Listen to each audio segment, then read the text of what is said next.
I did something for 30 days straight, and I honestly wasn't ready for what happened to me. Hi, I'm Jaslyn, and on this channel, I talk about the truths no one tells you about life, leadership, and everything in between. Today's video is personal, and I'm going to take you through a journey. There were 4 very clear stages that I went through, and some of them were so uncomfortable, I almost quit. But by the end, I was shocked. Today, I want to take you through those 4 stages, and you can decide for yourself if this is something you would ever want to try. The first stage was brutal. Everything felt fake. I stood in front of the mirror, said I'm worthy of love, and instantly my brain screamed back, "No, you're not. Stop lying to yourself." Sometimes I laughed at myself, sometimes I cried, because deep down I had spent years not really believing I was loved. Like many millennials, I grew up in a home where my parents gave me everything I needed physically: education, food, safety. But emotions weren't really talked about. Love was shown through duty, not tenderness. Discipline often meant punishment. They weren't bad parents, it was just the norm. But it left me with this quiet belief that I had to earn love.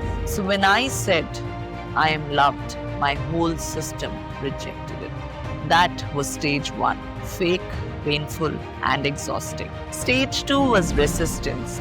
By the second week, I started noticing just how much I second-guessed myself everywhere. At work, I brushed off praise. If I thought about asking for a raise, I talked myself out of it. In my marriage, I secretly feared that my husband would leave me one day because I wasn't the ideal housewife. And whenever I wanted something, whether at work or in my relationship, I play it in my head so many times, doubt myself so much that by the time I finally said it, it came out defensive or edgy. That is where journaling saved me. Every time the emotions got heavy, I'd write. Not a neat little diary entry. I mean, pouring it out. Why do I feel unworthy?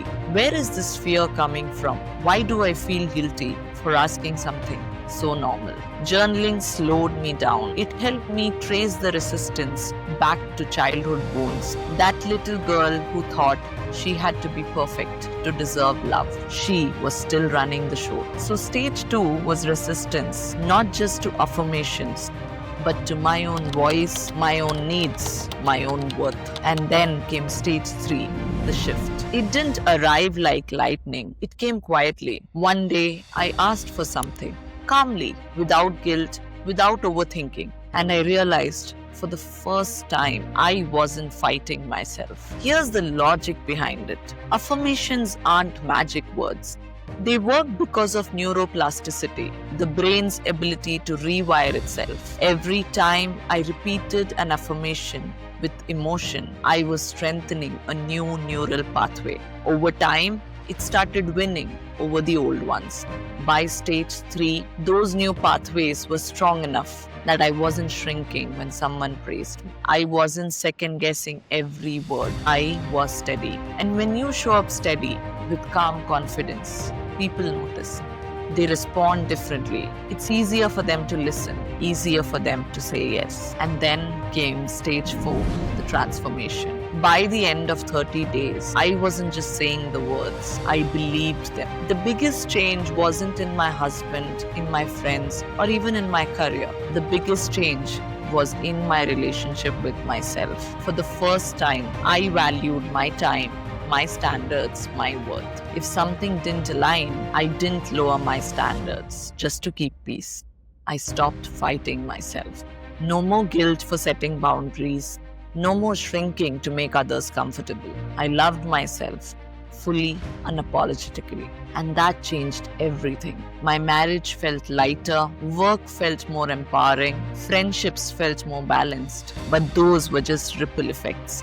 The real transformation was inside. But here's the part I haven't told you yet.